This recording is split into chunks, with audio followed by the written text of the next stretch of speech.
بسم الله الرحمن الرحيم. الحمد لله رب العالمين بارئ الخلائق أجمعين. الحمد لأهله والصلاة على أهله. الصلاة والسلام على سيد الأنبياء والمرسلين العبد المؤيد الرسولنا المسدد المصطفى الأمجد الحبيب الأحمد النبي الأمي المكي المدني السراج المنير الكوكب الدري صاحب الوقار والسكينة المدفون بأرض مدينة سيدنا ونبينا وشفيع ذنوبنا وطبيب قلوبنا وحبيب نفوسنا ومولانا أبي القاسم محمد المصطفى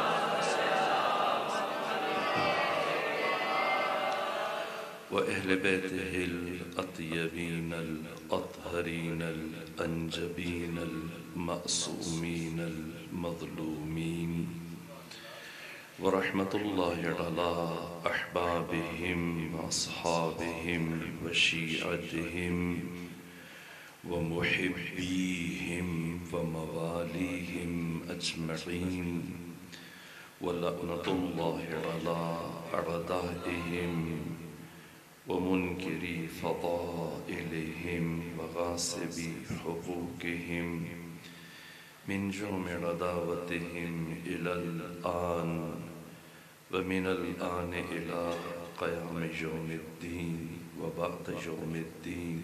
أما بعد فقد قال حق سبحانه في القرآن: بسم الله الرحمن الرحيم والفجر وليال عشر والشفع والوتر والليل إذا يسر هل في ذلك قسم لذي حجر يا أيتها النفس المطمئنة ارجعي إلى ربك راضية مرضية فادخلي في عبادي وادخلي جنتي. صلوات بچی خاندان فاطمہ.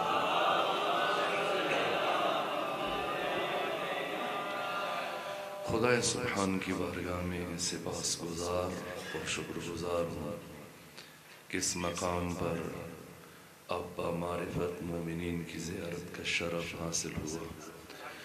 حق تعالیٰ آپ سب کو اپنی حفظ و پناہ میں رکھے اور آپ سب کو حوادث روزگار سے محفوظ اور مامون رکھے.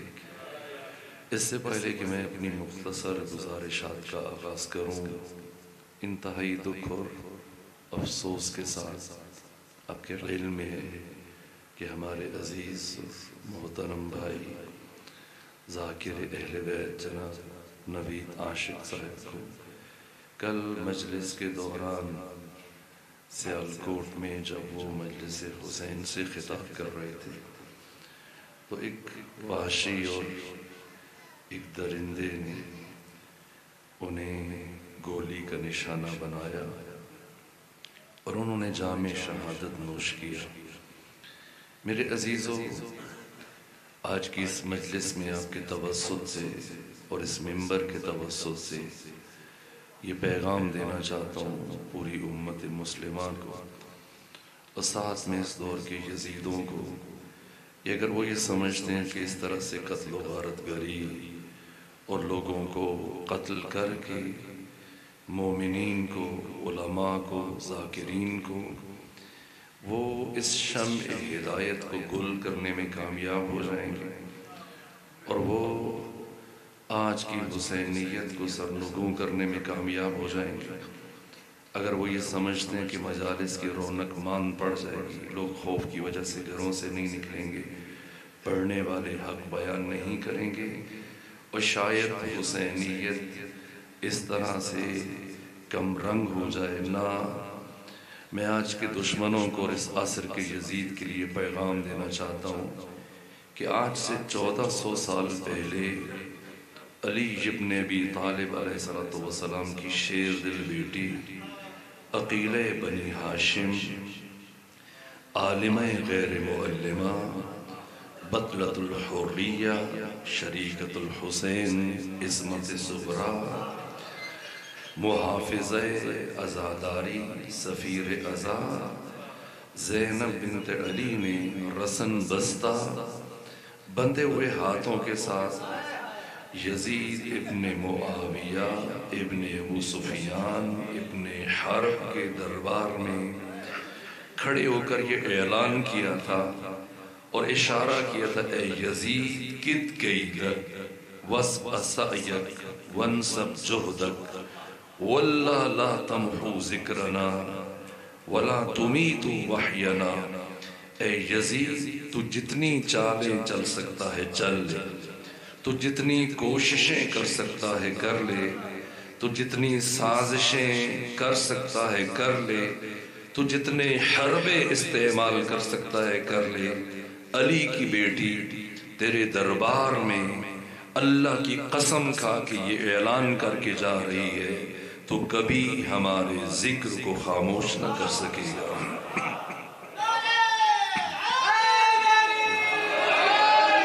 واللہ لا تمحو ذکرنا، تو کبھی ہمارے ذکر کو خاموش نہ کر سکے گا، تو کبھی میرے نانا کی وحی کو موت کی آغوش میں نہ سلا سکے گا۔ حسینیت ایک ابدی حقیقت ہے، حسینیت ایک لازوال حقیقت ہے، حسینیت ایک لافانی یونیورسل ہمگیر اور وہ لازوال حقیقت ہے جس سے متعلق مرحوم اقبال نے کہا، دشمن چاہے لاکھ کوششیں کرے لیکن حقیقت ابدی ہے مقام شبیری۔ بدلتے رہتے ہیں انداز کوفی و شامی۔ آئیے آج کی اس مجلس میں رک کر یہ سمجھنے کی کوشش کرتے ہیں کہ حسین ابن علی کون ہے اور کیوں حسین کا ذکر تاریخ انسانیت میں ابدی اور سرمدی بن گیا، کیوں کربلا لازوال ہے، کیوں عاشورہ آفاقی ہے۔ یہ حسین کون ہے کہ آج سے 2 مہینے سے زیادہ ہوئے یکم محرم سے ان مجالس اور عزاداریوں کا آغاز ہوا اور ابھی تک شب و روز مومنین اپنے بچوں کے ساتھ اپنے راحت و آرام کو چھوڑ کر، اپنی مصروفیات کو چھوڑ کر سارا دن آدھی رات تک مسلسل حسین حسین کر رہے ہیں۔ یہ حسین کون ہے اور ان مجالس کے انعقاد کا فلسفہ کیا ہے، اس عزاداری کا فلسفہ کیا ہے؟ یہ سینہ زن ماتمدار، یہ حسین کے غم میں غم منانے والے، یہ عام دنوں میں وہ افراد کے جن کا زمین پر بیٹھنا مشکل ہوتا ہے، سارا دن مسلسل زمین پر بیٹھ کر صف عزا پر بیٹھ کر اجر رسالت کی ادائیگی میں مصروف، اس کا فلسفہ کیا ہے؟ آخر یہ حسین کون ہے کہ اگر حالت سجدہ میں دوش ختمی مرتبت پر آ جائے تو جب تک خود نہ اٹھیں پروردگار اپنے محبوب کو اجازت نہیں دیتا کہ اپنا سر سجدے سے ہٹائے۔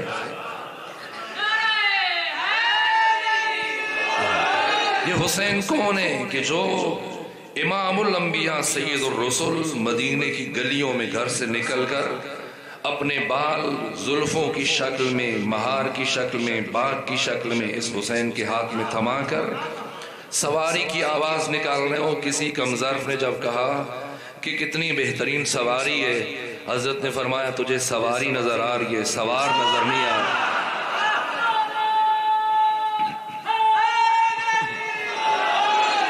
آخر یہ حسین کون ہے، آپ کا شرف کیا ہے اور فلسفہ شرف کیا ہے؟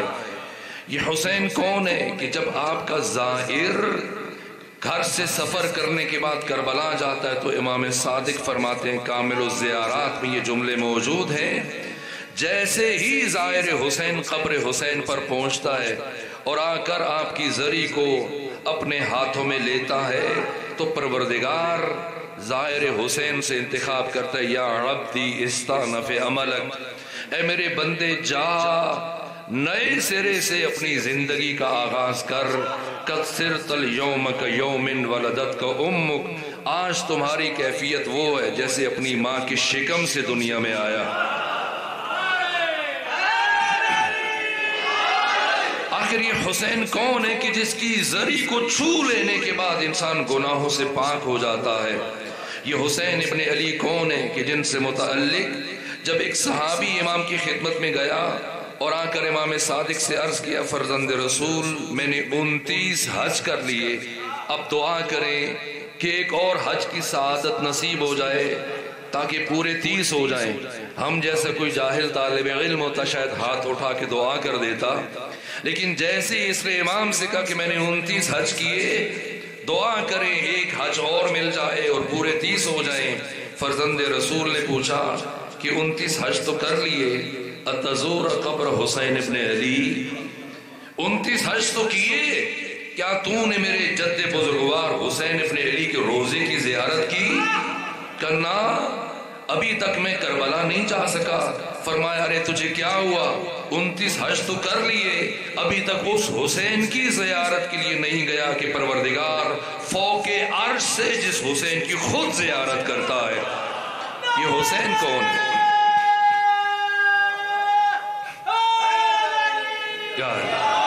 یہ حسین کون ہے جن سے متعلق ختمی مرتبہ فرماتے کہ من بکا او ابکا او تباکا وجب علیہ الجنہ. یہ حسین کی کم ترین آنسو کہ جو آپ کے عشق سے جب آنکھوں سے یہ عشق جاری ہو جائے تو یہ بے ارزش ہے، بے قیمت ہے، اس کی کوئی حیثیت نہیں. لیکن جیسے ہی یہ آنسو حسین ابن علی کے ساتھ منسوب ہوتا ہے تو اس آنسو کی کم از کم قیمت جنت قرار پاتی ہے. تو یہ حسین کون ہے؟ یہ مٹی، یہ خاک جس پہ قدم رکھتے ہو آپ گزر جاتے ہو، جس کا کھانا کھا کسی نبی کی قبر کی مٹی کیوں نہ ہو، انسان پر حرام ہے. تو پھر یہ حسین کون ہے کہ جس کی قبر کی مٹی کو اللہ نے شفا قرار دیا ہے؟ آپ کی عزت کا راز کیا ہے؟ آپ کے شرف کا راز کیا ہے؟ اس عزاداری کا فلسفہ کیا ہے؟ چونکہ میں قرآن مجید کا طالب علم ہوں، اسی لیے میں قرآنی زاویے سے اور قرآنی نقطہ نگاہ سے چند مطالب عرض کرنے کی کوشش کروں گا اور عنقریب آپ کی زحمتوں کو تمام کر دوں گا. میرے عزیزوں، قرآن کی بہت ساری آیات اور قرآن کی صورتیں جو فرزند رسول کا تعارف کروا رہی ہیں، ان میں سے ایک معروف سورہ مبارکہ فجر ہے. یہ قرآن حکیم کا 99 نمبر سورہ ہے، جس سے پہلے سورہ غاشیہ ہے جس کا عدد 88 ہے، اور اس کے بعد سورہ بلد ہے جس کا عدد 30 ہے. سورہ مبارکہ فجر قرآن حکیم کا 99 نمبر سورہ جو 30 آیتوں پر مشتمل ہے، اور ان 30 آیات میں سے پہلی 4 آیات میں بلکہ پہلی 3 آیات میں حق تعالیٰ نے 5 قسمیں اٹھائی ہیں. میرے عزیزوں، قرآن مجید کی 70 سورتوں میں کوئی قسم نہیں، باقی 44 سورتوں میں اللہ نے قرآن مجید میں 118 قسمیں استعمال کی. کسی سورہ کے شروع میں اللہ نے 1 قسم اٹھائی، کسی کے شروع میں 2، کہیں 3. جیسے سورہ عصر کے آغاز میں اللہ نے صرف 1 قسم اٹھائی. سورہ ضحیٰ کے آغاز میں پروردگار نے 2 قسمیں اٹھائی. سورہ العادیات میں پروردگار نے 3 قسمیں استعمال کی. سورہ مبارکہ 3 جس کے آغاز میں اللہ نے 4 قسمیں استعمال کی، اور سورہ فجر جس کے آغاز میں حق تعالیٰ نے 5 قسمیں اٹھائیں. یہ سورہ فجر کی جسے سورہ امام حسین علیہ السلام بھی کہا جاتا ہے. اور پھر سورہ فجر کے بعد سب سے زیادہ قسمیں اللہ نے جس سورہ میں اٹھائیں یہ سورہ مبارکہ شمس ہے، جس کی کل 15 آیتیں ہیں، اور 15 میں سے پہلی 7 آیات میں اللہ نے مسلسل 11 قسمیں اٹھائی، اور پھر اس کے بعد صرف ایک بات کہی، اور پھر تہذیب انسانی کو بیان کر کے آخر میں انجام سے باخبر کیا بشر کو. سورہ شمس کے بعد وہ سورہ جس میں اللہ نے سب سے زیادہ قسمیں اٹھائیں یہ سورہ فجر ہے، جسے سورہ امام حسین علیہ السلام بھی کہا جاتا ہے. ابو جعفر یعقوب کلینی نے اصول کافی میں امام صادق سے یہ حدیث بیان کی کہ آپ کے صحابی ابو بصیر امام ششم کی خدمت میں تشریف فرما تھے، اور امام نے فرمایا اے ابو بصیر تم اپنی واجب اور مستحب نمازوں میں سورہ فجر کی تلاوت کیا کرو. تو ابو بصیر نے عرض کیا فرزند رسول کوئی خاص وجہ کیوں فرما رہے کہ میں سورہ فجر کی تلاوت کیا کروں؟ کہ اس لیے کہ یہ سورہ میرے دادا حسین ابن علی سے متعلق ہے۔ کہ فرزند رسول اس سورہ میں تو اللہ قوم عاد، قوم سمود، فرعون اور فرعونیوں کے ظلم اور انجام کو بیان کر رہا ہے، آپ کیوں فرما رہے ہیں کہ یہ سورہ آپ کے دادا حسین ابن علی سے متعلق ہے؟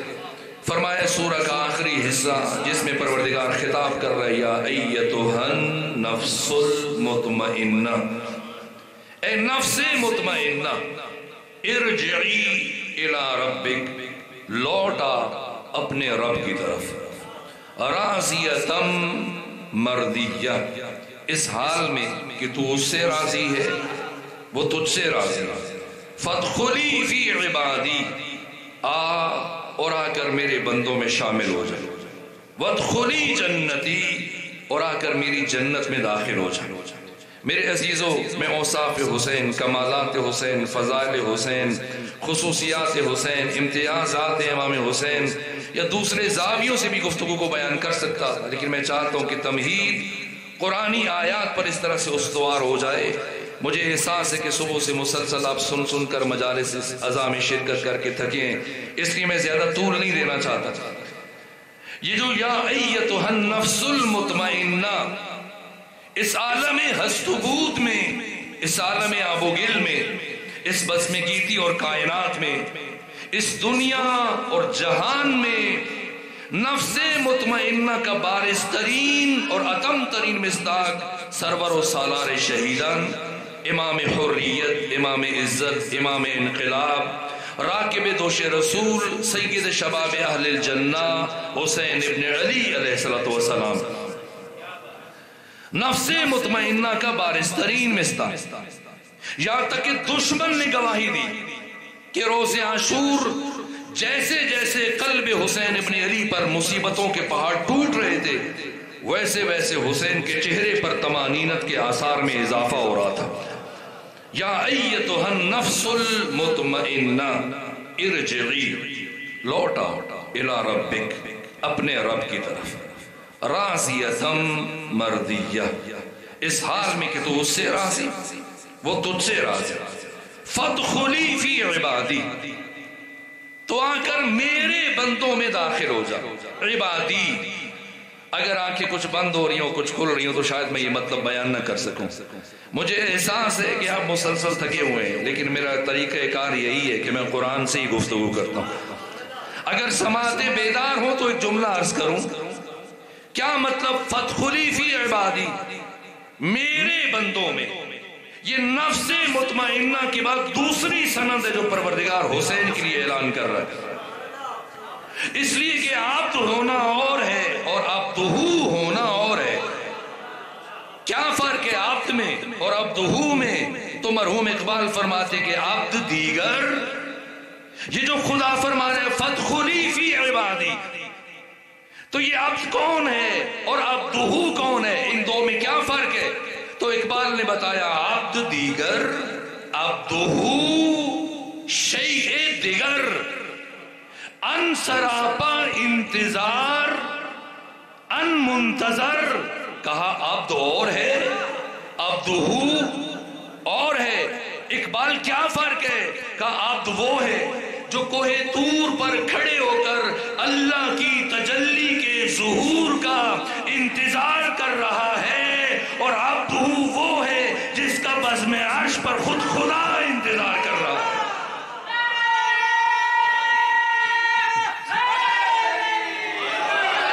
فادخلی فی عبادی وادخلی جنتی۔ بس میرے عزیزو، اب آئیے صرف قسموں کی طرف۔ اگر صرف آج کی حد تک میں والفجر کا معنی عرض کر سکا تو میرے آنے کا مقصد حاصل ہو جائے گا۔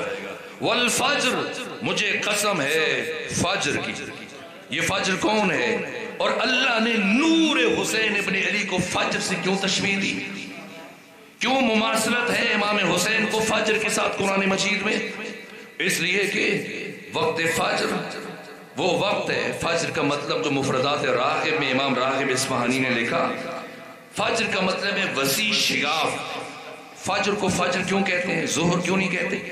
اس لیے کہ یہ لمحات رات کی تاریکی کے پردے کو چاک کر دیتے ہیں اور دنیا میں روشنی کا آغاز ہو جاتا ہے اور انسان دوست اور دشمن کو پہچان سکتا ہے اس روشنی کے بعد. تو اللہ نے نور حسین کو فجر سے کیوں تشبیہ دی؟ اس لیے کہ وہ نور حسین ہیں جنہوں نے 50 سالہ بنو امیہ کے تارا و تاریک اور ان ظلمتوں کو چاک کر کے اس طرح سے حق اور باطل کے درمیان امتیازی نشان کھینچ دیا کہ قیامت تک حق اور باطل کے درمیان حسین وہ امتیازی خط بن گئے. کیا ہے فلسفہ ارسال نور حسین ابن علی؟ کیوں اتارا اللہ نے نور حسین کو روئے زمین پر کہ جب خیر و شر میں دقت تفریق ہو گئی، بشر کو سمجھ نہیں آ رہا تھا کہ خیر کیا ہے، شر کیا ہے، حق کیا ہے، باطل کیا ہے، نیکی کیا ہے، بدی کیا ہے، اچھائی کیا ہے، برائی کیا ہے. تو جب خیر اور فرق میں تشخیص کرنا مشکل ہو گیا، بنو امیہ نے اس طرح سے الجھا دیا حق اور باطل کو، تو جب خیر و شر میں دقت تفریق ہو گئی، بے ساختہ حسین کی تخلیق ہو گئی.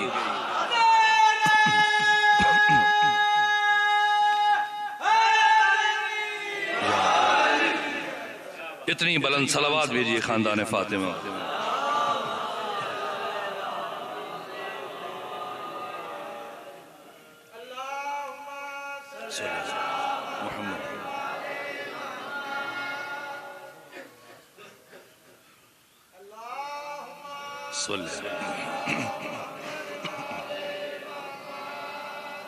بس میرے عزیز، اب میں سلسلہ کلام نہ رکے تاکہ میں خود واپس لاہور میں پہنچوں اور مجلس اعزاز میں شرکت کرنے میں کامیاب ہو جاؤں. اگر آواز پہنچتی ہے تو یہیں سے اپنی بات آگے بڑھوں. تو فجر کا دوسرا فلسفہ کیا ہے؟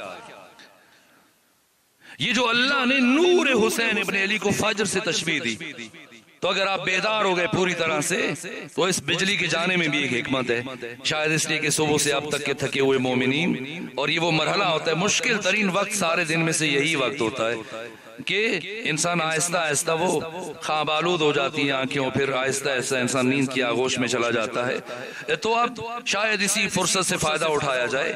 تو فجر کے ساتھ جو اللہ نے تشبیہ دی امام حسین کو، اب بتائیے کتنی نمازیں ہیں جو آپ پڑھتے ہیں یہاں پر؟ جی 5 نمازیں.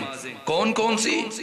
فجر، ظہر، عصر، مغرب، عشاء. تو کتنی رکعتیں ان 5 نمازوں کی؟ جی 17 ہیں. لیکن جب نماز فرض ہوئی تھی ختمی مرتبت پر مکہ میں، تو تب ان 5 نمازوں کی رکعتوں کی تعداد کتنی تھی؟ نہیں، 17 نہیں تھی. تب یہ مدینے پہنچنے کے بعد دوسرے سال میں ان رکعتوں میں اضافہ ہوا اور 17 ہو گئی.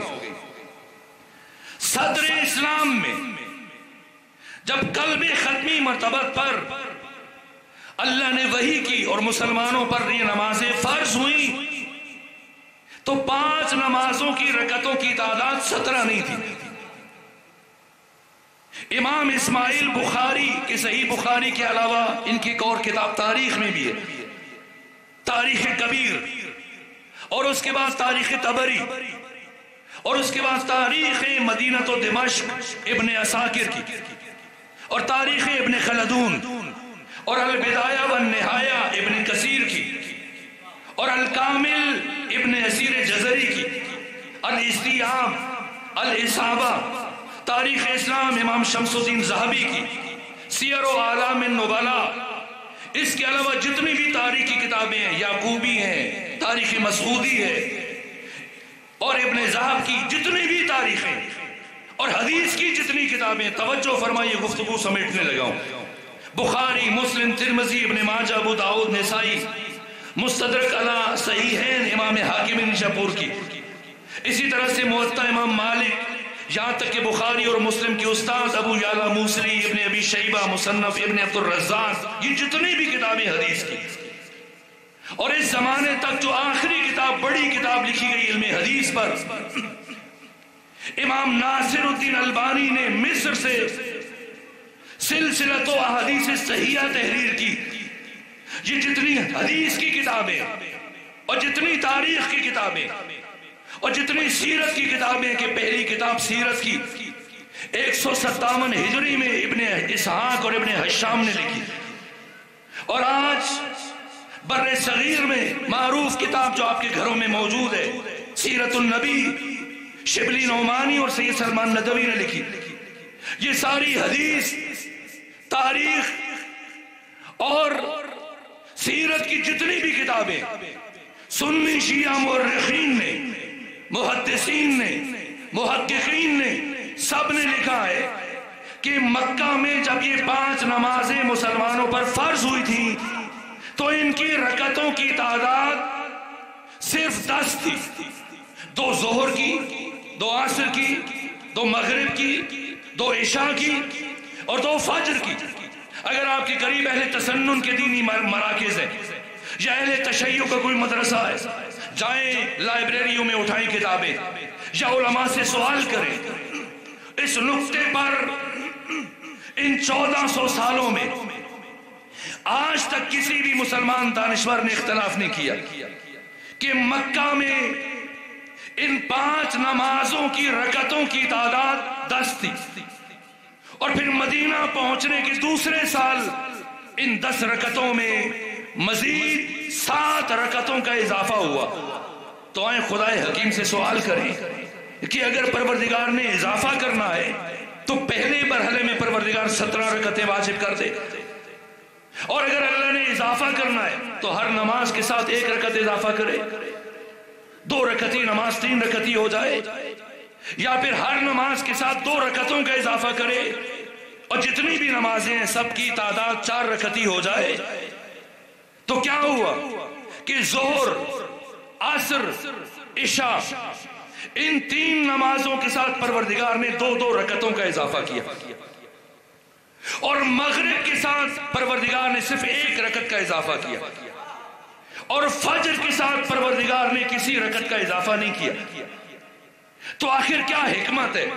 تو خمینی بت شکن نے اس اضافے کا جو فلسفہ بیان کیا، اور استاد حسن زادہ عاملی نے، وہ فرماتے ہیں سب سے پہلی نماز جو مسلمانوں پر فرض ہوئی یہ نماز ظہر ہے، اور نماز ظہر کی پہلی 2 رکعتیں اول جعل میں شارع مقدس نے، خدائے حکیم نے جو 2 رکعتیں فرض کی، اور پھر مدینہ پہنچنے کے بعد جو 2 رکعتیں اللہ نے اضافہ فرمائیں، یہ احترام مصطفیٰ میں، یہ اکرام مصطفیٰ میں، یہ دوسری 2 رکعتیں جو اللہ نے اپنی عبادت مسلمانوں پر فرض کی، یہ عزت مصطفیٰ کی تجلی کا مظہر ہے، یہ اعزاز مصطفیٰ میں اللہ نے مسلمانوں پر فرض کی۔ اور عصر کی 2 رکعتیں یہ اعزاز علی ابن ابی طالب نے پروردگار نے فرض کی، اور عشاء کی 2 رکعتیں یہ اعزاز حسن مجتبی میں فرض کی، اور مغرب کی 1 رکعت پروردگار نے اعزاز فاطمہ زہرا میں بشر پر فرض کی۔ لیکن فجر کی 2 رکعتوں کو پروردگار نے اسی طرح سے بدستور 2 رکھا، نہ 1 کا اضافہ کیا نہ 2 کا اضافہ کیا۔ کیوں؟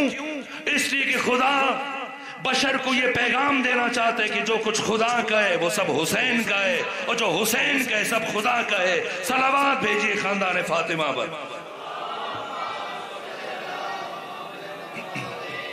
اور پھر ابھی آپ جس قصبے میں ہیں اس کا نام کیا ہے؟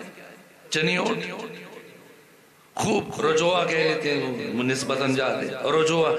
اگر آپ یہاں سے لاہور چلے جائیں تو آپ کی 4 رکعتی نماز قصر ہو جائے گی، اور ظہر کی 4 کے بجائے 2 پڑھیں گے، عصر کی 4 کے بجائے 2 پڑھیں گے، عشاء کی 4 کے بجائے 2 پڑھیں گے۔ لیکن مغرب کی کتنی کم کریں گے؟ 3 کم کر دیں گے؟ نہ 1 کم کریں گے؟ نہیں، مغرب میں کمی نہیں ہے۔ اور کیا فجر کی 2 میں سے 1 پڑھیں گے اور 1 کی تخفیف ہے؟ قصر ہو جائے گی؟ نہیں۔ تو آئے خدائے حکیم سے سوال کریں کہ جب ظہر و عصر و عشاء کی 3 نمازوں میں اللہ نے 2 رکعتوں کی تخفیف رکھی ہے، جب انسان سفر کرتا ہے اور 2 3 نمازیں قصر ہو جاتی ہیں اور 4 کے بجائے 2 رکعت ہی پڑھی جاتی ہیں، تو پھر مغرب میں تخفیف کیوں نہیں ہے؟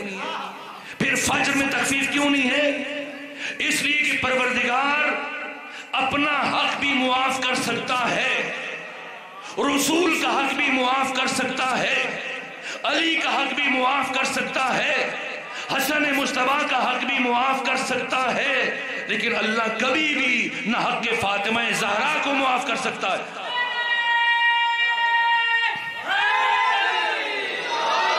نہ حق حسین ابن علی کو معاف کر سکتا ہے۔ کیوں معاف نہیں کر سکتا؟ اس لیے کہ اگر فاطمہ زہرا دربار نہ جاتی تو 1,24,000 نبیوں کی محنت ہمیشہ کے لیے نابود ہو جاتی، اور اگر حسین مدینہ نہ چھوڑتے تو سارے نبیوں کی محنت ہمیشہ کے لیے برباد ہو جاتی۔ میں آپ رجوع کے اور چنیوڑ کے باشعور مومنین سے سوال کرتا ہوں، مجھے آپ کی ذہنی سطح کا اندازہ نہیں، لیکن آپ کے چہرے بتا رہے ہیں کہ میری باتیں پہنچ رہی ہیں۔ میرے عزیزو، بتائیے امام حسین نے مدینہ کو کیوں چھوڑا اور کربلا کا انتخاب کیوں کیا؟ اگر شہید ہونا ہے تو مدینہ میں کیوں نہیں رہے؟ یا مکہ چلے جائیں، یمن چلے جائیں، ہندوستان چلے جائیں، کسی اور جگہ چلے جائیں، حسین کربلا کیوں گئے؟ حسین نے کوفہ کا راستہ کیوں اختیار کیا جبکہ سب مشورہ دے رہے ہیں؟ عبداللہ ابن عباس، عبداللہ ابن عمر، عبداللہ ابن زبیر، محمد حنفیہ، جب سب مشورہ دے رہے ہیں، کوئی کہہ رہے کہ آپ ہندوستان چلے جائیں، آپ بھی محفوظ رہیں گے، آپ کے بچے بھی محفوظ رہیں گے۔ عبداللہ ابن زبیر نے کہا کہ آپ بنی طویل کے پہاڑوں میں چلے جائیں، آپ بھی بچ جائیں گے، آپ کے بچے بھی بچ جائیں گے۔ تو امام حسین یزید کی بیعت نہ کر کے بھی خود کو بھی بچا سکتے ہیں، بچوں کو بھی بچا سکتے ہیں، خواتین کو بھی بچا سکتے ہیں، اپنے عزیزوں کو بھی بچا سکتے ہیں۔ تو پھر کربلا کیوں گئے؟ امام یمن چلے جائیں، جیسے حنفیہ نے کہا کہ وہاں ہمارے بابا کے ماننے والے ہیں، آپ وہاں چلے جائیں۔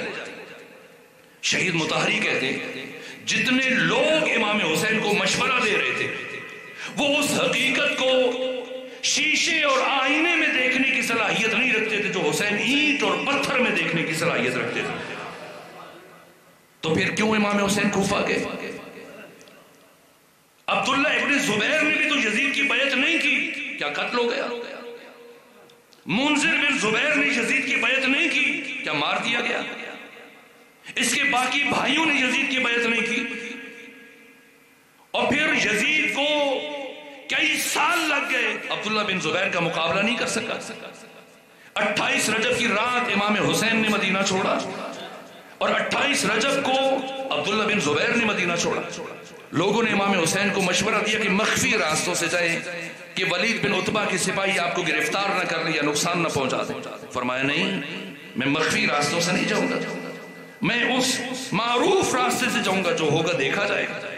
لیکن عبداللہ بن زبیر اپنے بھائیوں کے ساتھ کھیتوں میں سے چھپتا چھپاتا مدینہ سے مکہ پہنچ گیا، اور مکہ آہستہ آہستہ اس نے لوگوں کو اپنے ساتھ ملایا، اور یہاں تک اس نے مکہ میں حکومت بنا لی، پھر مکہ سے بڑھ کر مدینہ میں، پھر بصرہ میں، پھر کوفہ میں، پھر عراق میں، پھر مصر میں، اور یزید کی حکومت سمٹ کر شام تک محدود ہو گئی۔ 3 سال 8 مہینے 14 دن یزید کی حکومت ہے، اور 3 سال 8 مہینے 14 دن مسلسل یزید کوشش کرتا رہا، یہ مکہ پر قبضہ نہ کر سکا، مدینہ پر قبضہ نہ کر سکا، عبداللہ بن زبیر کا مقابلہ نہیں کر سکا۔ حسین بن نمیر کو بھیجا، باقی ساتھیوں کو بھیجا، سب نے شکست کھائی۔ عبداللہ بن زبیر نے بھی یزید کی بیعت نہ کر کے حکومت قائم کر لی۔ کیا امام حسین ایسا نہیں کر سکتے تھے؟ عبداللہ بن زبیر کی کیا حیثیت ہے امام حسین کے مقابلے میں؟ پھر 3 سال 8 مہینے 14 دن کے بعد یزید کی موت ہوئی، اس کا بیٹا معاویہ برسر اقتدار آیا، کچھ دن رہا، پھر اس نے اپنے باپ دادا پر لعنت کی اور تخت سے ہٹ گیا۔ پھر مروان بن حکم نے اس بچے کو زہر دلوا دیا، اسے قتل کر دیا۔ پھر 9 مہینے مروان بن حکم کی حکومت آئی، اور اسے جب اس کی بیوی نے مروا دیا، اس کے بعد مروان بن حکم کے بعد اس کے بیٹے عبد الملک بن مروان کی حکومت آئی، اور 11.5 سال تک آل مروان عبداللہ بن زبیر کے خلاف لڑتے رہے، جنگیں کرتے رہے، اس کو شکست نہیں دے سکے۔ آل امیہ اور آل مروان کی حکومت سمٹ کر شام تک محدود رہ گئی۔ سارا ایران، سارا عراق، بصرہ، کوفہ، بغداد، مصر، حجاز، طائف، مکہ، مدینہ سارے کا سارا زبیریوں کے پاس چلا گیا. تو انہوں نے بھی تو یزید کی بیعت نہیں کی تھی، تو انہوں نے خود کو بچا لیا. امام حسین یزید کی بیعت نہ کر کے بھی خود کو بچا سکتے تھے. تو پھر آپ مجھے بتائیے کہ امام حسین کیوں مدینہ چھوڑ کر کربلا گئے؟ کیوں مدینے کو وطن قرار نہیں دیا؟ کیوں امام حسین نے، یہ مشکل مرحلہ ہے لیکن میں چاہتا ہوں روز روز ایسی مشکل جگہوں پر آنا نصیب نہیں ہوتا، تو ایسی باتیں کر جاؤں کہ اگر چند افراد کے ذہنوں کا حصہ بھی بن جائے تو میرے آنے کا مقصد حاصل ہو جائے. نہیں معلوم زندگی دوبارہ آپ جیسے احباب کے ساتھ ملاقات کا شرف عطا کرے یا نہ کرے، لیکن یہ اساسی اور بنیادی ترین باتیں میں سہل اور آسان گفتگو کر کے بھی جا سکتا تھا، لیکن چند ایک پہلو ایسے ہیں کہ اگر آپ ہمت کریں، کوشش کریں اور یہ نکات سمجھ سکیں تو یہ وہ باتیں کہ جو آپ کو کربلا فہمی میں اور کربلا کو سمجھنے میں بنیادی کردار ادا کریں.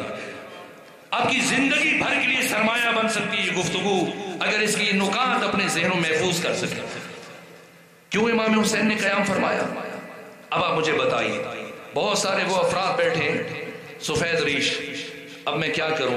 ایسی مشکل بات شروع کر چکا ہوں کہ اب رفتہ رفتہ آنکھیں بند ہونا شروع ہو، لیکن میں انہی پر اکتفا کرتا ہوں جو سن رہے. اور اب صلوات بھی نہ پڑھیے گا کسی مومن کی آنکھ نہ کھل جائے، مجھے اچھا نہیں لگتا.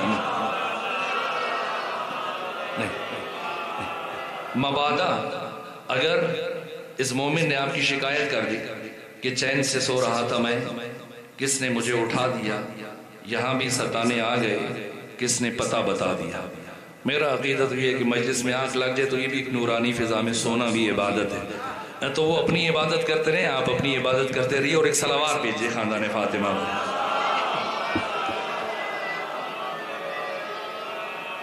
مجھے اندازہ نہیں تھا کہ اتنی مشکل بات بہرحال نہیں چھوڑ، لیکن اتنی مشکل بھی نہیں ہے، اور جو مشکل کشا کا ماننے والا ہے اس کے لیے ظاہراً یہ باتیں مشکل نہیں ہونی چاہیے.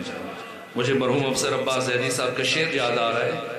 وہ فرماتے ہیں کہ دل جو حکمت کے مدینے سے لگا لیتا ہے، لو وہ پر نور خزینے سے لگا لیتا ہے، اور جو در حیدر صفدر پہ جھکاتا ہے جبیں، علم بڑھ کر اسے سینے سے لگا لیتا ہے.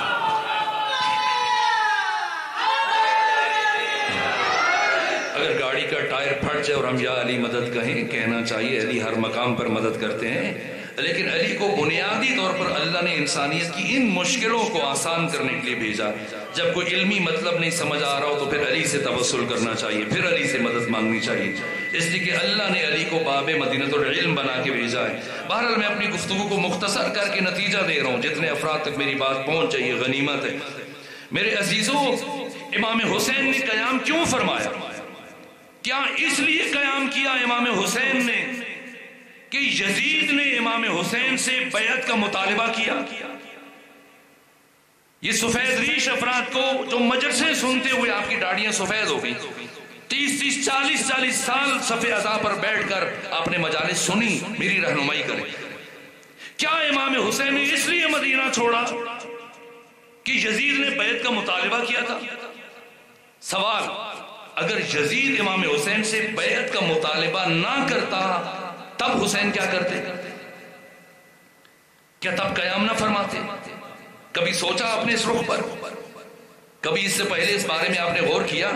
تو چلیں آپ مل کے سوچتے ہیں کہ اگر بنو امیہ امام حسین سے بیعت کا مطالبہ نہ کرتے تو کیا تب بھی امام حسین قیام فرماتے؟ اور دوسری بات جو کہی جاتی ہے ہمارے ہاں، امام حسین نے مدینہ چھوڑا اس لیے کہ اہل کوفہ نے خط لکھے. جتنی بھی تاریخوں کے میں نے نام لی، کم سے کم 40,000 کتب جو احباب تشریف لے گئے ہم لائبریری موجود، مسلسل تاریخوں کے اوپر نگاہ رکھتے ہوئے عرض کر رہا ہوں، کسی تاریخ نے یہ نہیں لکھا کہ مدینہ میں امام حسین کو کوئی خط بھیجا گیا. نہیں، امیر شام کی موت ہوئی رجب کے آخری عشرے میں، اور امیر شام کی جب آخری سانسیں چل رہی تھی اور ڈاکٹر، معالج، اطباء، ماہرین اس کے دائیں بائیں کھڑے تھے تو خط لکھا جا چکا تھا. امام حسین سے بیعت کے لیے خط تحریر تھا جو امیر شام کی زندگی میں لکھا گیا. قاصد تیار ہے، گھوڑا تیار ہے، یزید تو موقع پر موجود بھی نہیں، یہ تو باپ کی بیماری کے دنوں میں شکار پر گیا ہوا تھا. حتیٰ باپ کے نماز جنازہ میں بھی یزید شرکت نہیں کر سکا. یہ تو جنگلوں میں شکار میں مصروف تھا. حتیٰ امیر شام کا نماز جنازہ ضحاک بن قیس نے پڑھایا اور 3 دن تک شام کے حالات کو اپنے کنٹرول میں رکھا. اور چوتھے دن جب یزید واپس آیا شکار کھیل کر تو شام کی حکومت اسے اس کے سپرد کی. یزید کی تو فرشتوں کو بھی خبر نہیں تھی. یہ خط بھی یزید سے پہلے امیر شام کی طرف سے امام کو بھیجا گیا. یہ ایک بات اس کی طرف میں پلٹتا ہوں. دوسری بات یہ کہ کیا اس لیے امام حسین نے قیام فرمایا، اس لیے گھر چھوڑا کہ اہل کوفہ نے آپ کو خطوط لکھے؟ اہل کوفہ کو تو پتہ ہی نہیں تھا کہ معاویہ مر چکا. اس لیے کہ سب سے پہلا خط جس شخصیت کو لکھا گیا وہ امام حسین علیہ السلام. اور جب اہل کوفہ کے خطوط کی پہلی کھیپ لے کر قیس ابن مسار سیداوی اور سعید بن عبداللہ حنفی یہ 2 مکہ پہنچے امام حسین کے پاس، تو امام حسین کو 1.5 مہینہ گزر چکا ہے مکہ میں آئے ہوئے. 15 رمضان کو اہل کوفہ کے خطوط مکہ میں امام حسین کے پاس پہنچ رہے ہیں. بات پہنچ رہی ہے آپ تک؟ میں کیا عرض کر رہا ہوں؟ کوفہ والوں کے خطوط کب پہنچے امام حسین تک؟ 15 رمضان کو. اور امام حسین نے مدینہ کب چھوڑا؟ 18 رجب کو. اور 3 شعبان کو امام حسین مکہ پہنچے. اور امام حسین کے مکہ پہنچنے کے 1.5 مہینے کے بعد اہل کوفہ کے خطوط آئے. اس کا مطلب یہ ہے کہ امام حسین نے اہل کوفہ کے خطوط کے جواب میں مدینہ نہیں چھوڑا. پھر کیوں مدینہ چھوڑا؟ بس اسے ایک بات کا جواب دینا چاہتا ہوں. اگر امام حسین قیام نہ کرتے تو کیا ہوتا؟ سماعتیں بیدار کریں جملہ ضائع نہ ہو جائے. اگر کیوں فلسفہ عزاداری کیا ہے؟ آخر کیا وجہ ہے کہ سرننگے خاک نشین یکم محرم سے لے کے اب تک 2.25 مہینے ہونے کو ہیں برابر خاک پر بیٹھ کر پرسہ پیش کر رہے ہیں، گریہ کر رہے ہیں، ماتم کر رہے ہیں، نوحہ پڑھ رہے ہیں؟ آخر کیا وجہ ہے؟ یہ حسین کون ہے اور کیوں حسین کی یاد میں اشک بہائے جائیں؟ انبیاء کو بھی تو آروں سے چیرا گیا، انبیاء بھی شہید ہوئے. کسی نبی کی یاد میں کوئی اس طرح سے نہیں نکلتا جیسے ایک نبی کے نواسے حسین ابن علی کی یاد میں امت نکلتی ہے. کہ حسین کون ہے؟ کیوں لازم ہے ہر باضمیر انسان پر کہ وہ حسین کا ذکر برپا کرے؟ راز کیا ہے؟ وجہ کیا ہے؟ سمجھنا ہوگا کیوں قیام فرمایا. یہ سمجھے کہ اگر امام حسین قیام نہ کرتے تو کیا ہوتا. یہ چنیوٹ ہے، یہاں سے تقریباً 3-3.5 گھنٹے کی مسافت پر آپ کا شہر لاہور میں 47 میں پاکستان بنا اور سن 1948 سے ہر سال لاہور موچی دروازہ میں ایک کانفرنس ہوتی تھی 3 دن کے لیے جس کا نام حسین ڈے کے نام پہ منائی جاتی ہے، یوم حسین منایا جاتا تھا. اور جتنا یہ آپ کی امام بارگاہ ہے یا یہ جگہ ہے اس سے 10 گنا بڑا صرف وہ سٹیج سجایا جاتا ہے جس میں تمام اردو زبان افراد ہندوستان سے، بنگال سے، پاکستان سے، دنیا کے کونے کونے سے شعراء، ادیب، مفکر، فلسفی، دانشور، مقالہ نویس، تجزیہ نگار، سنی، شیعہ، دیوبندی، اہل حدیث، بریلوی، سب کے سب علماء یہاں تک کہ سکھ اور عیسائی بھی اس مقام پر جمع ہوتے تھے اور سب امام حسین کو خراج عقیدت پیش کرتے تھے. اور سن 1982 میں حسین ڈے کے موقع پر تیسرے دن 2 دن تک یہ جاری رہا اور موضوع یہ تھا ان 3 دنوں میں کہ اگر حسین کربلا نہ جاتے تو کیا ہوتا. تو تیسرے دن آخری 5 منٹ بچ گئے جب سید العلماء علامہ علی نقی نکن کی نوبت آئی. اب 5 منٹ میں انسان کیا بیان کرے، لیکن امام علی فرماتے کہ علم ایک نقطہ تھا، جاہلوں نے اسے پھیلا دیا، لیکن جو عالم ہوتا ہے وہ سمندر کو کوزے میں سمیٹنے کا ہنر جانتا ہے. تو جیسے ہی علامہ نکن کی باری آئے لوگ پریشان تھے کہ اب یہ کیا بات کریں گے، آذان کا وقت قریب ہے، صرف 5 منٹ باقی ہیں.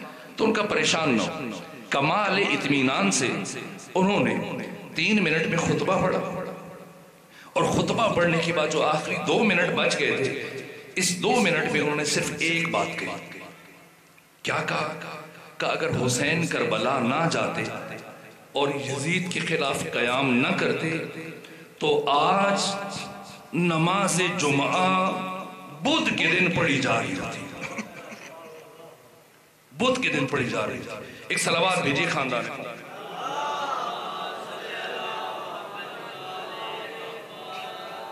بدھ کے دن پڑھی جا رہی تھی.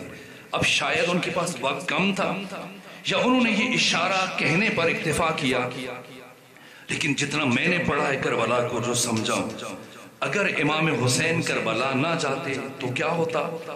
ہر معروف منکر بن چکا ہوتا، ہر معروف منکر بن چکا ہوتا، ہر منکر معروف بن چکا ہوتا، ہر واجب کو ہم حرام سمجھ کے انجام دے رہے ہوتے، ترک کر چکے ہوتے، اور ہر حرام کو واجب سمجھ کے انجام دے رہے ہوتے.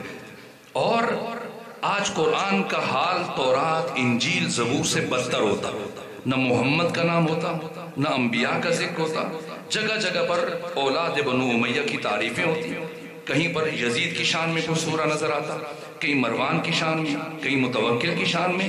اور آپ کی مسجدوں، آپ کے گھروں، آپ کی عبادت گاہوں میں، آپ کے شادی حالوں کے اندر، آپ کی شادیوں میں مولوی صاحب اپنے کندھے پر عبا رکھ کے آتے، سر پر امامہ پہن کے آتے، یا سر پر چائنا کی ٹوپی رکھ کر آتے، اور گلے میں رومال رکھ کر تسبیح گھماتے ہوئے آتے، اور آ کر ایک ماں کا اس کے سگے بیٹے کے ساتھ اور ایک بہن کا اس کے سگے بھائی کے ساتھ نکاح پڑھ کر چلے جاتے، اور کسی ایک انسان کو احساس تک نہ ہوتا کہ کتنا بڑا ظلم ہوا. اگر حسین کربلا نہ جاتے، اگر حسین قیام نہ فرماتے، ورنہ امام حسین یزید کی بیعت نہ کر کے بھی خود کو بچا سکتے تھے.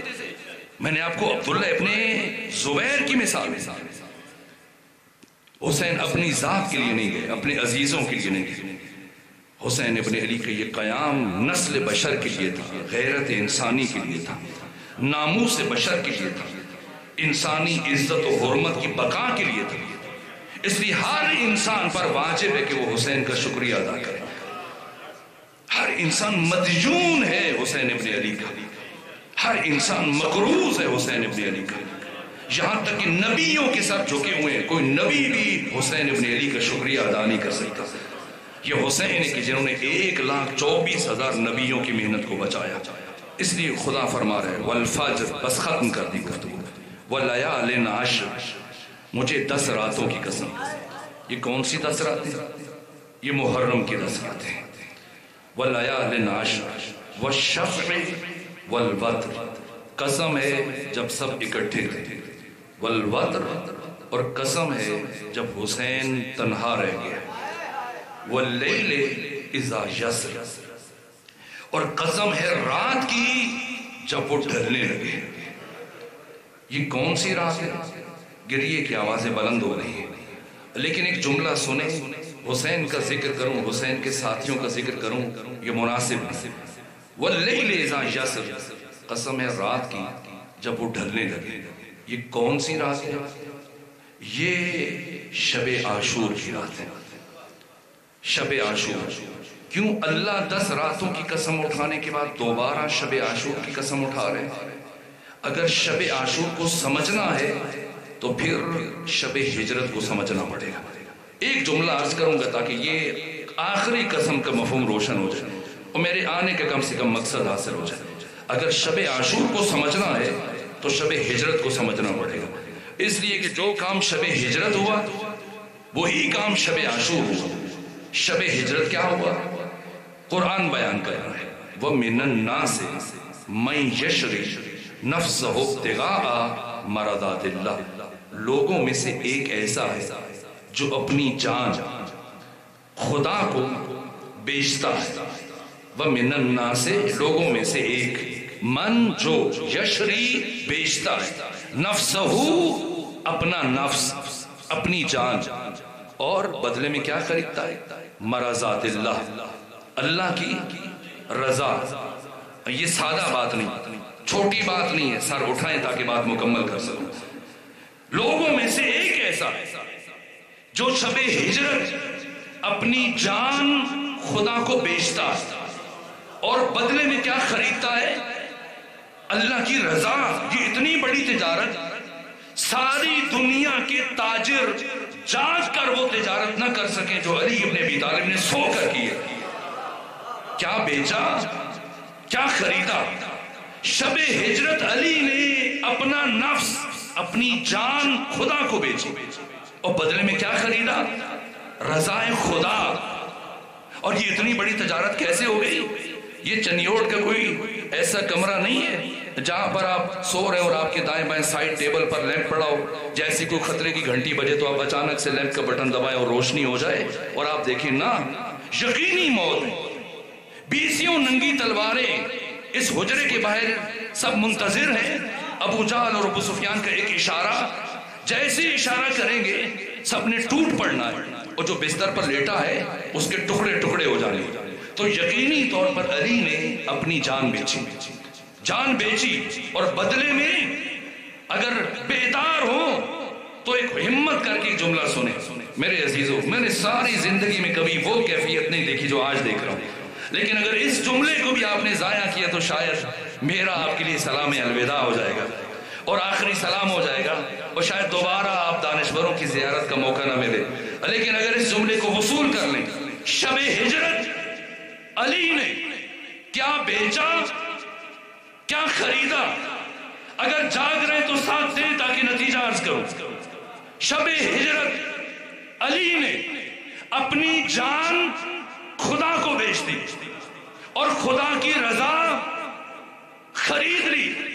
تو جب علی نے اپنی جان بیچ دی، اپنا نفس خدا کو بیچ دیا، تو نفس علی کہاں ہے؟ جی، نفس علی کہاں ہے؟ نعرہ نہ لگائیے، سوچ کے ساتھ دیجئے اور بات سمجھ آئے پھر نعرہ لگائیے گا. نفس علی کہاں ہے؟ بھئی علی نے تو بیچ دیا. جب علی نے اپنا نفس خدا کو بیچ دیا تو نفس علی کہاں ہے؟ جسے بیچا اس کے پاس، خدا کے پاس. نفس علی خدا کے پاس. تو اب یہ بتائیے کہ رضائے خدا کہاں ہے؟ علی کے پاس. اس لیے کہ اللہ نے علی کی رضا خرید لی. تو اب سوشل میڈیا پر بیٹھے ہوئے وہ نام نہاد دانشور جو حدیث کی کتابیں کھول کر دنیا کو بتاتے ہیں کہ علی نے جناب سیدہ کی رحلت کے بعد فلاں شخص کی بیعت کر لی، تو سنیں، نفس علی خدا کے پاس اور رضائے خدا علی کے پاس. اب جسے علی سے بیعت لینی ہے وہ خدا کے پاس جائے، اس لیے کہ نفس علی وہاں ہے. اور اگر کسی کو رضی اللہ بننے کا شوق ہے تو وہ علی کے دروازے پر آ جائے، اس لیے کہ اللہ کی رضا یہاں ہے. اگر اس کا سر علی کے دروازے پر جھک گیا تو رضی اللہ ہے، اور اگر سر نہ جھکا اور علی کے مقابلے میں آ گیا، رضی اللہ تو نہیں بنے گا، لعنت اللہ علیہ یقیناً بن جائے گا.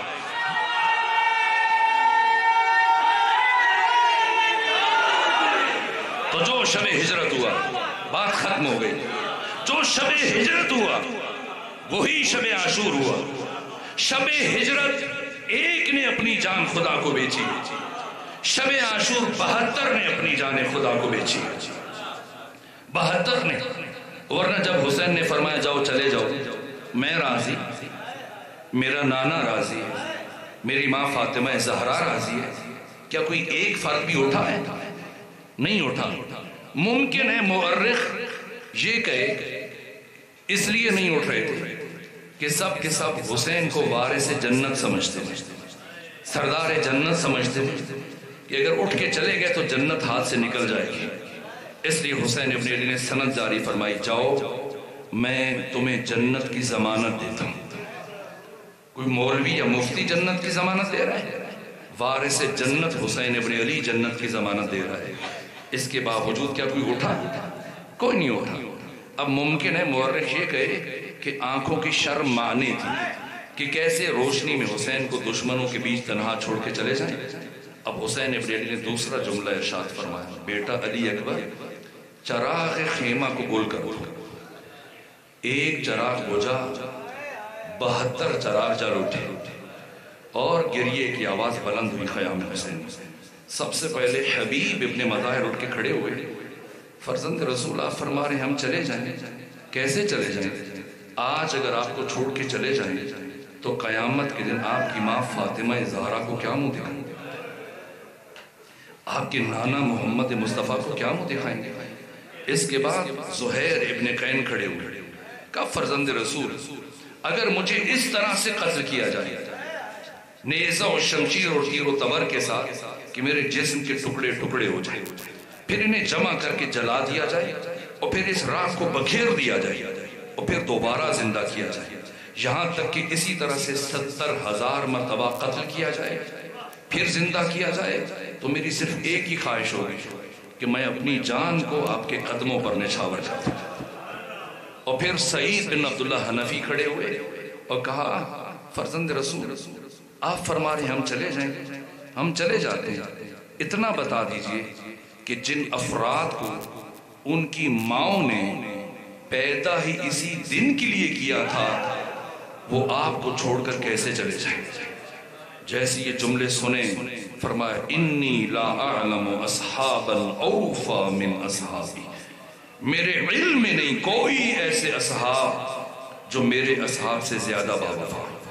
میرے عزیزوں اس لیے جوش ملی آبادی نے فرمایا کہ سر فرشتوں کے یہاں آج بھی خم ہوتے ہیں، ایسے انسان رسولوں میں بھی کم ہوتے ہیں، اس لیے کہ جہاں اولي العزم نبی صبر کرتے ہوئے نظر آئے وہاں یہ 72 شکر کرتے ہوئے نظر آئے۔ یہ قرآن مجید کی آیات ہیں، بیان کا وقت نہیں رہا۔ میرے عزیزوں میں تو جاہل ہوں، بات پھیلا دی۔ کسی نے مرحوم اظہر حسن زیدی صاحب سے پوچھا کہ بتائیں اصحاب رسول میں اور اصحاب حسین میں کیا فرق تھا؟ کہ کوئی فرق نہیں تھا، بس ایک جملے کا فرق تھا۔ کہ وہ کیسا فرق؟ کہا آؤ اور جاؤ کا فرق۔ کہ کیا مطلب؟ کہ رسول ساری زندگی فرماتے رہے آؤ، کوئی نہیں آیا۔ حسین ساری رات فرماتے رہے جاؤ، کوئی نہیں اٹھا۔ یہ حسین کے سپاہی جن میں سے ایک سعید بن عبداللہ حنفی۔ میرے عزیزوں یہ 72 وقت نہیں ہے کہ میں کسی اور کا کردار بیان کروں۔ سعید بن عبداللہ حنفی کتنے تھکے ہوئے؟ 15 رمضان کو جو کھیپ خطوط کی لے کے گئے تھے کوفہ سے، یہ سعید بن عبداللہ حنفی تھے، ان کے ساتھ سفیر حسین قیس ابن مصعر سیداوی، اور یہ 300 فرسخ کا فاصلہ طے کیا۔ پھر دوبارہ امام حسین کے آپ کے ساتھ بھیجا جناب مسلم ابن عقیل کو 20 رمضان کو، اور فرمایا مدینے سے ہو کر کوفہ جانا، پھر 300 فرسخ۔ پھر تیسری مرتبہ مسلم ابن عقیل کا خط لے کے گئے امام حسین کے لیے مکہ 900 فرسخ۔ چوتھی مرتبہ امام حسین کا خط لے کے آئے مسلم کے لیے 1200 فرسخ۔ 1200 فرسخ یعنی 6500 کلومیٹر۔ ان کے باقی 8 ساتھی اس سفر میں شہید ہو گئے، اس لیے کہ صحرا کا سفر بہت مشکل سفر ہوتا ہے۔ اتنے تھکے ہوئے سعید بن عبداللہ حنفی اور ساری رات کے جاگے ہوئے، ساری رات جاگ کر جھاڑیاں کاٹتے رہے۔ پہلے سحر تک خیام کے گرد خندق کھودی، 5 گز چوڑی اور 5 گز گہری خندق کھودی، اور پھر جھاڑیاں کاٹی امام حسین کے باقی ساتھیوں کے ساتھ، اور اس خندق کو جھاڑیوں سے بھر دیا تاکہ آخری وقت جب روز عاشور امام حسین رخصت ہوں تو جاتے ہوئے ان جھاڑیوں کو آگ لگا دے تاکہ دشمن کو بیویوں پر اچانک حملہ کرنے کا موقع نہ ملے اور بیویوں کو سنبھلنے کا موقع مل جائے۔ اتنے تھکے ہوئے، ساری رات کے جاگے ہوئے، 3 دن کے بھوکے اور پیاسے، اور روز عاشور جب ابو سمامہ ساعدی نے امام حسین سے کہا فرزند رسول زوال ہو گیا، جی چاہتا ہے آپ کی ابتدا میں آخری نماز پڑھیں۔ فرمایا حشرک اللہ من المصلین، اللہ تجھے نمازیوں میں معشور کرے۔ اب امام حسین نے نماز کا اہتمام کیا۔ کون سی نماز پڑھی؟ نماز خوف۔ کوئی یہ خیال نہ کرے کہ حامل نفس مطمئنہ حسین ابن علی نماز خوف کیوں پڑھ رہے ہیں؟ نہ، یہ ایک فقہی اصطلاح ہے۔ نماز خوف 4 رکعتی، یہ توجہ فرمائی، 4 رکعتی نماز 2 رکعتی ہو جاتی ہے جیسے نماز قصر۔ اور اس کا طریقہ یہ کہ امام نماز شروع کرتے ہیں اور آدھے سپاہی امام کے پیچھے کھڑے ہو جاتے ہیں، باقی آدھے ان نمازیوں کے آگے صف بنا کر کھڑے ہو جاتے ہیں تاکہ دشمن ان پر حملہ آور نہ ہو سکے۔ امام 1 رکعت پڑھنے کے بعد بیٹھ جاتے ہیں، اور باقی نمازی ایک رکعت امام کے ساتھ پڑھنے کے بعد اٹھ کر کھڑے ہو جاتے ہیں اور جلدی سے اپنی دوسری رکعت مکمل کرتے ہیں اور سلام پھیرتے ہیں اور اٹھ جاتے ہیں، اور دوسرے نمازی آ کر ان کی جگہ کھڑے ہوتے ہیں جو محافظ دستہ، جیسی وہ آ کے کھڑے ہوتے ہیں امام دوبارہ سے کھڑے ہو جاتے ہیں۔ اب امام دوسری رکعت پڑھتے ہیں اور بعد میں آنے والا محافظ دستہ امام کی ابتدا میں اپنی پہلی رکعت پڑھتا ہے اور دوسری فرادہ پڑھتا ہے۔ اسے نماز خوف کہا جاتا ہے۔ یہ کب پڑھی جا سکتی ہے؟ سنی شیعہ کتابوں میں یہ متفقہ مسئلہ ہے کہ جب دو مسلمان گروہ آپس میں لڑ پڑے تو یہاں پر نماز خوف پڑھنا درست نہیں ہے۔ نماز خوف کب پڑھی جاتی ہے؟ جب کافروں اور مسلمانوں کے درمیان جنگ۔ روز عاشور امام حسین نے نماز خوف پڑھ کر اپنے دشمن کے کفر پر مہر تصدیق ثبت کر دی اور اپنے دشمن کے کفر کو علناً بیان کر دیا۔ اور کون کھڑا ہے؟ ادھر امام حسین نے نماز شروع کی تو دو سپاہی، ایک زہیر ابن خین جو امام حسین کی میمنہ کے سربراہ تھے اور ایک سعید بن عبداللہ حنفی، یہ امام کے سامنے کھڑے ہیں۔ ادھر سے دشمنان نماز نے تیر برسانا شروع کی۔ زہیر آنے والے اکثر تیروں کو روک لیتے، 2 سے 3 تیر لگے انہیں، باقی ان میں اتنی مہارت تھی کہ تیروں کو پکڑ لیتے تھے، لیکن سعید بن عبداللہ حنفی اتنے تھک چکے تھے کہ اب کچھ تیروں کو انہوں نے روکا، لیکن چونکہ بالکل امام کے سامنے کھڑے تھے اس لیے زیادہ تیروں کا رخ سعید بن عبداللہ حنفی کی طرف تھا۔ اور کتنے تیر لگے؟ 74 تیر سعید کے سر سے لے کے پاؤں تک آپ کا جسم چھلنی ہو گیا۔ اب سنیں، جیسے ہی امام حسین نے نماز تمام کی اور کہا السلام علیکم ورحمت اللہ وبرکاتہ، تو ادھر سے سعید بن عبداللہ حنفی اب گرے۔ میرے عزیزو، ایک تیر انسان کی موت کے لیے کافی ہوتا ہے، 2 تیر، 5 تیر، 10 تیر، لیکن وہ کون سی بات ہے کہ 74 تیر کھا کے کھڑے ہیں؟ صرف عشق حسین میں، صرف محبت حسین میں، اپنے ارادے کے بل بوتے پر کہ اگر میں گر گیا تو کوئی تیر یوسف فاطمہ کو لگ جائے گا، اس لیے عشق حسینی میں 74 تیر برداشت کیے۔ اور جیسے حسین نے کہا السلام علیکم ورحمت اللہ وبرکاتہ، اب سعید زمین پر گرے۔ لیکن میں کیسے کہوں زمین پر گرے؟ اس لیے کہ 74 تیر تھے، جب زمین پر آئے تو گرنے کے باعث آپ کا جسم تیروں پر معلق ہو گیا، اور گرنے کی وجہ سے یہ تیر مزید آپ کے جسم میں اتر گئے، اور اب آخری سانسیں چل رہی ہیں۔ اور سعید بن عبداللہ حنفی نے رخ کیا امام حسین کی طرف، اور سنیں گے کیا جملہ کہا، اوفیت یا ابا عبداللہ، اوفیت یا ابا عبداللہ، اے حسین ابن علی، کیا میں نے آپ کے ساتھ وفا کی؟ شہید مطہری کہتے ہیں اتنا کچھ کر کے، اتنا سفر برداشت کیا، اتنی زحمتیں برداشت کی، 3 دن کے بھوکے پیاسے، 74 تیر کھانے کے بعد پھر یہ پوچھ رہے ہیں اے حسین کیا میں نے حق ادا کیا؟ کیوں پوچھ رہے ہیں؟ کہ اس لیے کہ سعید کو حسین کی معرفت حاصل ہو چکی، اور سعید جانتے کہ اتنا کچھ کر کے بھی بشر حق کے حسین ابن علی ادا نہیں کر سکتا۔ بس میرے عزیزوں، میں نے گفتگو ختم کر دی۔ یہ جملہ روز عاشور سعید نے پوچھا ہے، اور یہی بات کیا ربیع الاول کی تاریخ ہے؟ آج 6 ہے، 6 ربیع الاول ہے نا، جب یہ کاروان پلٹ کر اسیروں کا واپس مدینے پہنچا تو کس ہستی نے استقبال کیا؟ جناب ابو الفضل العباس کی ماں ام البنین نے۔ ایک ہاتھ میں عصا ہے، ایک انگلی سے جناب فضل کو پکڑا ہوا ہے، اپنے پوتے کو، اور آگے بڑھ کر جیسے بشیر نے، منادی نے ندا دی، اس کاروان کا استقبال کیا، اور جو سب سے پہلی بات پوچھی وہی سوال جو روز عاشور سعید بن عبداللہ حنفی نے پوچھا تھا۔ مادر حضرت ابو الفضل عباس نے کیا پوچھا؟ کہ سید سجاد میرا دل تڑپ رہا ہے، بس اتنا بتا دیجئے، کیا کربلا میں میرے بیٹے عباس نے اپنے آقا حسین کے ساتھ وفا کی یا وفا نہیں کی؟ جیسے یہ پوچھا، ایک مرتبہ سید سجاد کی آنکھیں اشکوں سے بھر گئی۔ کہ ام البنین ایک بات سنیں پھر خود دیکھیں کہ آپ کے بیٹے نے کربلا میں کیا کیا۔ اور میرے بابا حسین کی نگاہ میں آپ کے بیٹے عباس کا مقام کیا تھا؟ کہا بیٹا بتائیے کیا ہوا؟